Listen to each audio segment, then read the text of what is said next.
Hey, this is Tuxedo Mark, and welcome to another episode of VLOGTRON, the Voltron vlog. I'm reviewing episode 29, Magnetic Attraction, and it starts off with Hagar has created this new magma beast, like a new roe beast, like fire based, to go to planet Eris and drain it of all of its water. Meanwhile, on Eris, the gang is practicing judo, actually, and we got Pidge against Hunk, and we got Allura against Lance, and Allura actually flips Lance. That was pretty awesome. But then Nanny and Coran have to come by and ruin it. Nanny disapproves of Allura being out here in her pajamas, and Allura has to correct Nanny that they're practicing judo. Of course, Nanny goes on the whole tired thing about it being inappropriate for a princess, blah blah blah. And what would your father think? And Allura's like, I think my father would want me to be able to protect myself. Well, they can't have that, so Nanny and Coran give knowing nods at each other, and then they go and they each pick up Allura by one arm and drag her off for studies. Why doesn't Allura just beat them up? I mean, seriously, it's beyond ridiculous at this point. Just beat them up.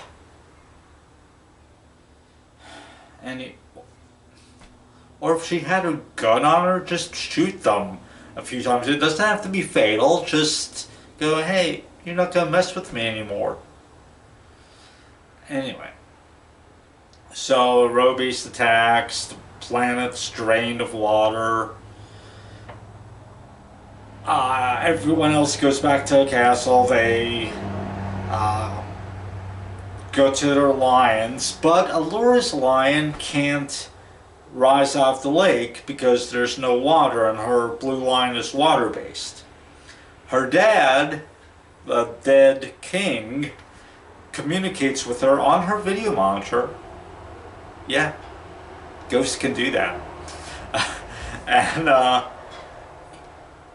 instead of simply explaining to her what's wrong, which should be obvious, there's no water, so her water-based line can't work, he goes into this whole history.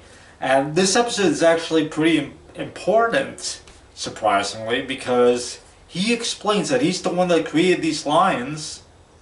And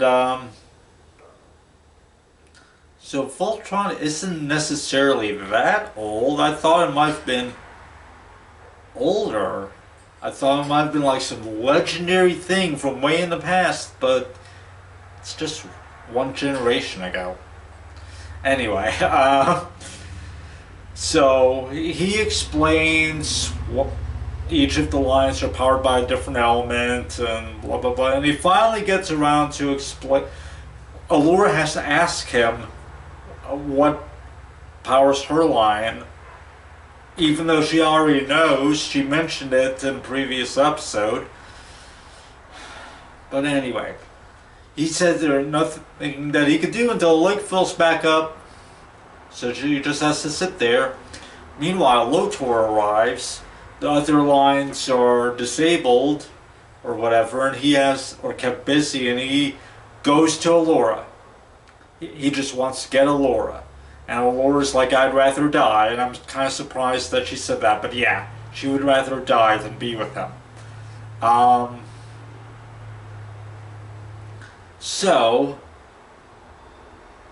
finally, Allura, when the others arrive, Allura mentions that her lion needs water, so Hunk, who has the earth-based lion, digs a well, basically, and he finds water, brings it up to the lake, And the lake fills back up. And Allura joins in. They form Voltron. They defeat the Roe Beast. They get rid of the flames and everything. And everything's okay. And then as the people celebrate in front of Voltron, Allura gives a short monologue about the importance of water and how no one should ever be without water. And yeah, so this was a pretty good episode, except for Coran and Nanny manhandling Allura yet again. It uses the medium-sized closing credits. We got the shots of the gang in their, street clothes, but they're not posing on their lines, and they're not posing in their uniforms on the ground in front of their lines. So we haven't seen the medium-sized closing credits in a while, but here it is. And that's it. Thanks for watching.